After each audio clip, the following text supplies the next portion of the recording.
Bom dia a todos, a graça e a paz de nosso Senhor e Salvador Jesus Cristo. Nesse estudo de hoje, nós vamos falar a respeito do pré-milenismo, pré-tribulacionista, que é considerado dispensacionalista.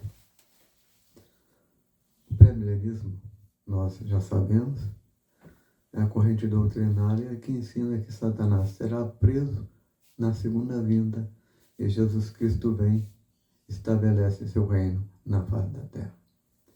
Quanto a esse reino,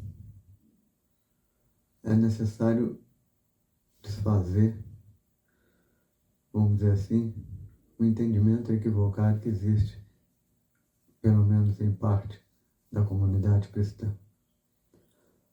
Cristo vem para estabelecer seu reino, e esse reino não é milenar. Esse reino é eterno. Quando os reinos desse mundo se tornarem do Senhor e do seu Cristo, ele reinará para sempre. A pedra cortada assim aos filhos de mãos, lá vista no livro de Daniel, ela enche a terra. O reino de Jesus Cristo, quando assumir, ele é eterno. O que é 1000 anos, então? É o tempo da prisão de Satanás, não o tempo de reinado de Cristo. Perfeito? Em outros estudos nós vamos falar sobre esse tema novamente. Mas, então o pré-milenismo, ele estabelece o quê? A volta de Jesus Cristo, Satanás é preso e temos o reino, vamos colocar milenar de Cristo por conta do costume. Mas, para o pré-milenismo dispensacionalista, o pré-milenismo, nós vimos que ele se divide em 3 correntes. A pré-tribulacionista, que vamos falar sobre ela, a meio-tribulacionista e a pós-tribulacionista. Essas definições estão relacionadas a quê?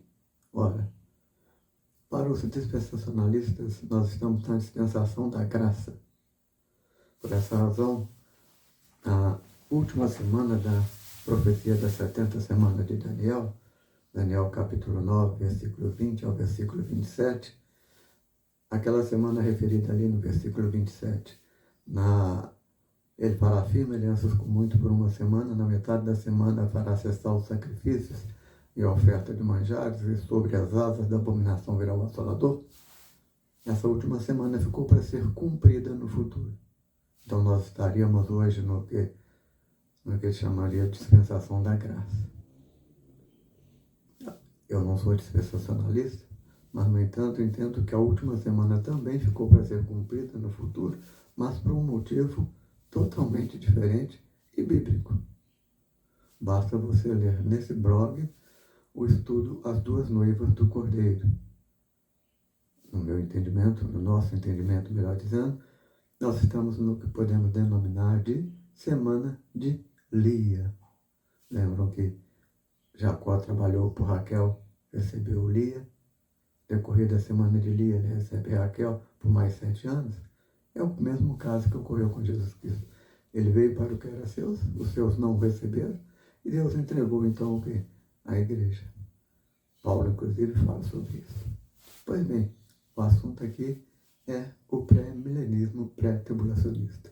E o que o pré-milenismo pré-tribulacionista ensina? Bom, o arrebatamento da igreja ocorre antes do início desses 7 anos. Podemos dizer que o arrebatamento da igreja ocorre em um evento secreto. Seria um evento secreto, a igreja é arrebatada, levada aos céus, e o anticristo surge no mundo. Surge no mundo e coloca o mundo no que seria, vamos dizer assim, uma falsa paz. Ele faz uma firme aliança com muitos, isso inclui os judeus. O templo, o terceiro templo, é reconstruído, permite-se a reconstrução do templo e o retorno, obviamente, dos sacrifícios. Só que, na metade da semana, ele rompe esse tratado, essa aliança, segundo esses obviamente, doutrinadores, e se assenta no templo em Jerusalém, se ostentando como se fosse o próprio Deus. Há aqueles, inclusive, que podem até dizer que ele sacrifica animais impuros, vamos colocar dessa forma, no próprio templo. O que seria isso? Uma profanação. Estou aqui com o texto aqui em frente, depois eu ponho a referência. Está escrito aqui, ó. Nesses termos é que o acordo de paz será celebrado. Ele, o anticristo, fará firme aliança com muitos de Israel por uma semana de anos. Na metade da semana, 3,5 anos, fará cessar sacrifício e oferta de manjares. Aqueles colocam prova que o templo voltará a ser erguido, pois os judeus só oferecem sacrifício e oferta de manjares no templo, hoje inexistente. E sobre as asas das abominações virá o Assolador, que é o anticristo, até que a destruição, a grande tribulação, que está determinado se derrame sobre ele. Em linhas gerais, então, o anticristo faria esse acordo de paz. O templo seria reconstruído. O mundo, então, durante 3 anos e meio estaria vivendo uma falsa paz. A paz é rompida na metade da semana. E nós temos, então, a segunda metade da profecia de Daniel. E a volta de Jesus Cristo, naturalmente, ocorre ao final desses 7 anos. Pois bem,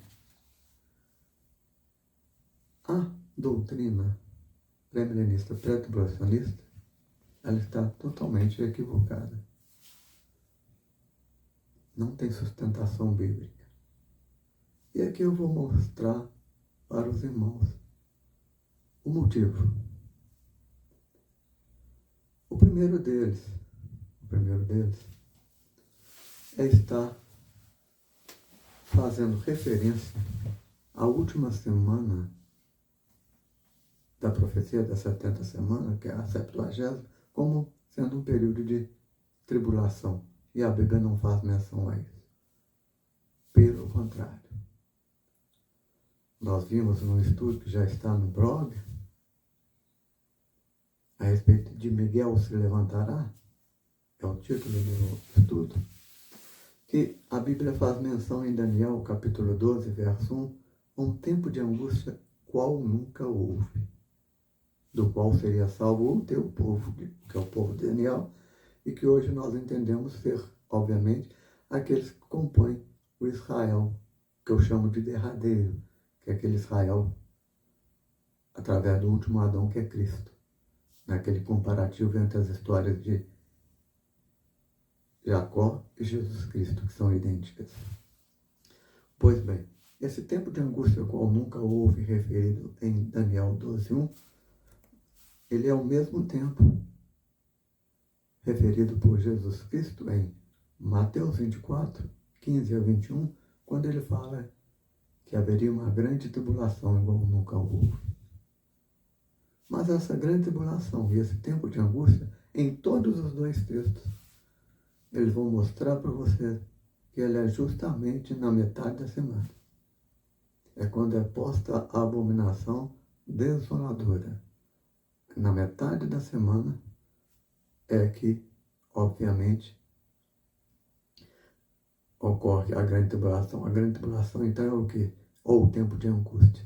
O tempo final. A segunda metade da última semana. E com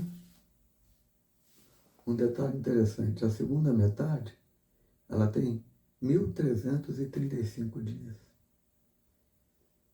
1.290 e depois mais 45, integra 1.335. Nós já falamos sobre isso nesse estudo, depois vamos voltar a falar sobre isso. Então, não existe passagem alguma tratando esse período de grande tribulação como sendo os 7 anos, nem os 7 anos como sendo de tribulação. A grande tribulação é a metade da última semana. Tanto Daniel diz isso, quanto Apocalipse, como Jesus Cristo em Mateus, Marcos e Lucas. aí tem um ponto principal também nessa situação. A Bíblia fala que a besta, no capítulo 13, será dada a ela poder para agir por 42 meses. E esses 42 meses é justamente a metade inicial da última semana. Por quê? Porque as duas testemunhas têm poder também para agir por 42 meses, ou 1260 dias, que é a metade final. Porque senão nós teríamos um antagonismo. Elas não podem ter poder para agir no mesmo período. O período de uma e o período de outra é totalmente diferente. Elas agem em período diferente. Na primeira metade, dá-se poder para a besta agir. E na segunda metade, quem tem esse poder é as duas testemunhas. E o que acontece? Nós vimos que o santo, ou a igreja, será entregue nas mãos do anticristo por 42 meses, ou seja, por 1260 dias. Um tempo, tempos e metade de um tempo. Daniel 7:25. Daniel 12, de 1 a 7. E Apocalipse capítulo 13, versículos 5 e 7. Nós vamos ser entregues nas mãos da besta. E acerca disso, nós temos ainda que Paulo, em sua carta aos Tessalonicenses, a segunda é muito clara, ao dizer que nós não, obviamente, vamos ser arrebatados antes que o anticristo surja no mundo. Mas a questão maior não está aí. A questão maior está no seguinte ponto. O arrebatamento da igreja ele tem dois motivos básicos que eu já falei. O primeiro, que é o principal, o mais, vamos dizer assim, glorioso, importa no retorno de Eva, ou a última Eva, que a igreja é o paraíso. Para fazer o quê? Provocar a inversão do que aconteceu lá atrás. Ora, lá atrás, Adão e Eva, se não tivessem comido do fruto, Satanás e seus anjos já estavam no inferno e a história seguiria outro curso. O pecado do homem é que fez com que Satanás permanecesse no céu como nosso acusador. E ora, o que acontece? Nós vimos que esse momento do retorno de Eva ao paraíso se dá justamente onde? Na metade da semana. E não no início. Mas não para somente por aí. Ora, imagine você. É fácil de imaginar. O arrebatamento ocorre num evento secreto. Desaparecem milhões de pessoas da face da terra. Aí o anticristo surge e vai colocar o mundo em paz. Faraó teria como colocar o Egito em paz com as pragas caindo sobre o Egito? Porque o que ocorre é o seguinte, no momento em que a igreja for retirada da face da terra, vem juízo sobre a face da terra. Deus retira o povo dele da face da terra para quê?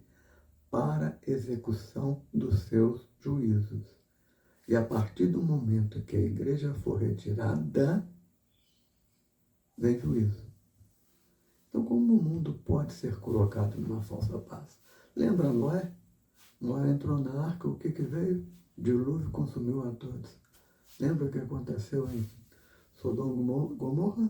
Ló entrou em Zoar e veio a destruição sobre Sodoma e Gomorra.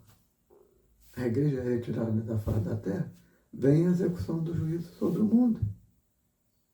E ora, como que o mundo vai ser colocado em paz com Deus executando seu juízo sobre ele? Não tem como.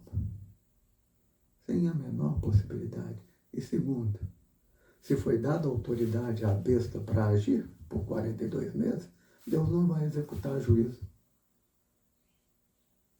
E ela tem autoridade para agir para quê? Para justamente perseguir a igreja do Senhor Jesus Cristo. Então, você que está ouvindo esse estudo, pode ter certeza de uma questão. A igreja será perseguida por anticristo. E será perseguida por 42 meses. Nós veremos o anticristo surgir no mundo. Nós veremos o anticristo surgir no mundo. Outro ponto também, muito interessante. Há necessidade de reconstrução do templo, naturalmente. Eu não estou dizendo aqui que os judeus não queiram a reconstrução do templo. Obviamente que sim. Mas haveria necessidade de reconstrução para especificamente o evento do fim. Ora, se você for pela interpretação que é dada pelos pré-milenistas dispensacionalistas, eles entendem que o templo tem que ser reconstruído. Por quê? Porque o anticristo vai se assentar lá no templo, se proclamando o próprio Deus, e em alguns casos até mesmo sacrificando animais impuros lá dentro, o que seria profanação. Olha, profanação já seria a reconstrução do terceiro templo com o retorno dos sacrifícios. Por quê? Porque o sacrifício de Cristo na cruz do Calvário aboliu esses sacrifícios. Ele o fez e fez para sempre. Então a volta de qualquer sacrifício dentro de um templo reconstruído já seria abominação a Deus. Então o anticristo assentar-se lá e se proclamar como fosse o próprio Deus, não seria abominação alguma. Por quê? Porque o templo já está contaminado pelos próprios retornos do sacrifício. Mas quem que é o templo de Deus hoje? Quem que é o tabernáculo de Deus hoje? É a igreja, somos nós. E o que é o assentar sobre esse templo de Deus? O anticristo vai assumir no mundo a liderança religiosa. Ele vai ocupar um lugar que não é dele. Um lugar que é de Jesus Cristo. E tem mais. E tem mais. Ele sequer consegue entrar em Jerusalém na metade da semana. Por que ele não consegue entrar? Porque as duas testemunhas estavam lá executando juízo sobre a face da terra. Elas são as executoras dos juízos de Deus. E elas ingressam no mundo quando? Justamente na metade da semana. E o ingresso dela importa na retirada da igreja. A igreja é retirada e as duas testemunhas surgem no mundo e começam a executar o juízo sobre o mundo. E outra questão, não há em Daniel 9:27 nenhuma menção à quebra de pacto. Ali fala que ele fará firme aliança com muitos por uma semana e pronto. E na metade da semana fará cessar os sacrifícios e ofertas de manjares sobre as asas da abominação virá o assolador. Quando você pega esse texto e compara com Daniel 7:25 e Daniel 12, verso 1 ao verso 7, você vai perceber que é o quê? Durante esse período ele vai procurar acabar com o povo cristão, que será entregue na mão dele. Ele vai destruir o povo cristão. É isso que o texto está dizendo. E, ao fim desse período, ocorre o que está em Daniel 12:1. Será salvo seu povo. O povo de Deus será então retirado da face da terra. É revelado o quê? Os filhos de Deus. E outra questão, não será o arrebatamento num abrir e piscar de olhos. Abrir e piscar de olhos é a transformação nossa do corpo, para aqueles que estiverem vivos, né? Corpo natural e espiritual. O arrebatamento será visível para todo e qualquer um que estiver na face da terra. Todos que estiverem na face da terra verão aqueles que serão levados para o céu. Não será de forma secreta, será visível. Todo olho verá. E o caos na face da terra será grande. Ora, não imagine vocês que o desaparecimento de milhões de pessoas da face da terra fará com que a terra fique tranquila, sem nenhum problema. Não, é um caos geral aliado ao quê? Aliado à própria descida de Satanás à terra, sabendo que pouco tempo lhe resta. Porque ele sim é o assolador, é o abominável da desolação predito em Daniel, capítulo 9, versículo 27. Sobre as asas da abominação virá o assolador, ou seja, o grande dragão sendo expulso dos céus, vindo à terra, sabendo que pouco tempo lhe resta. E o que faz com que haja uma mudança de comportamento no anticristo? É justamente o ingresso de Satanás em seu corpo. Justamente o ingresso de Satanás no seu corpo. Ora, Satanás ingressa no corpo do anticristo, o anticristo, então, daí para frente passa a agir de uma forma diferente. E qual que é a primeira atitude de Satanás quando ele é expulso dos céus? Lá em Apocalipse capítulo 12, versículo 13 e 14, vai dizer que ele se dirige contra Jerusalém, mas Jerusalém é protegido por 1260 dias, que é o tempo de proteção da cidade, que é o tempo em que há duas testemunhas estarão lá executando juízo sobre o mundo. Então a besta só consegue invadir Jerusalém ao final dos 1260 dias para o quê? Para a batalha de Armagedon. Há necessidade de reconstrução do templo e pode até ser reconstruído para o período milenar, mas não para o retorno de sacrifício. Os sacrifícios foram abolidos e eternamente. E existem outros pontos falhos dentro dessa doutrina pré-tribulacionista. A questão maior também que nós temos que dizer e colocar é Daniel 12:1. Daniel 12:1, quando você compara também com Mateus 24, 15 a 21, é muito claro ao dizer que o povo de Deus seria livre desse tempo. Mas qual tempo? Da grande tribulação, ou do tempo de angústia. Que tempo de angústia, que grande tribulação é essa? São os juízos de Deus sendo executados sobre a face da terra. E esses juízos serão executados quando? Na segunda metade, através das duas testemunhas. E quando a igreja estará sendo retirada na face da terra? Na metade da semana. Na metade da semana. Porque ela sobe arrebatada, Satanás desce dos céus, entra no corpo de anticristo, se dirige contra Jerusalém, não pode fazer nada contra ela, se volta no mundo contra aqueles que são cristãos ainda, ou se despertaram por conta disso, e o mundo começa a ser executado, o juízo de Deus, através das duas testemunhas. Então, o pré-milenismo, ele erra em que ponto? Em denominar todo esse período de tribulação. E a igreja sai no início. Não. A partir do momento que a igreja sair da face da terra, Deus executa o juízo. E não tem como homem algum colocar o mundo em paz com Deus executando o juízo. E segundo, as duas testemunhas que são executoras, elas estarão em terra na segunda metade. E elas têm poder para agir por 42 meses. E a besta tem poder para agir 42 meses. São dois períodos distintos. Elas não poderiam receber poderes ao mesmo tempo. Senão haveria uma contradição. Na primeira parte, quem age é a besta, porque ela tem poder por 42 meses. Mas na segunda já há duas testemunhas que passam então a ter poder para agir sobre a terra, para destruir a face da terra. Então, na realidade, o arrebatamento ele ocorre quando? Antes da grande tribulação. Por qual motivo? Para Deus executar o seu juízo e para a igreja subir aos céus para provocar a expulsão de Satanás de lá.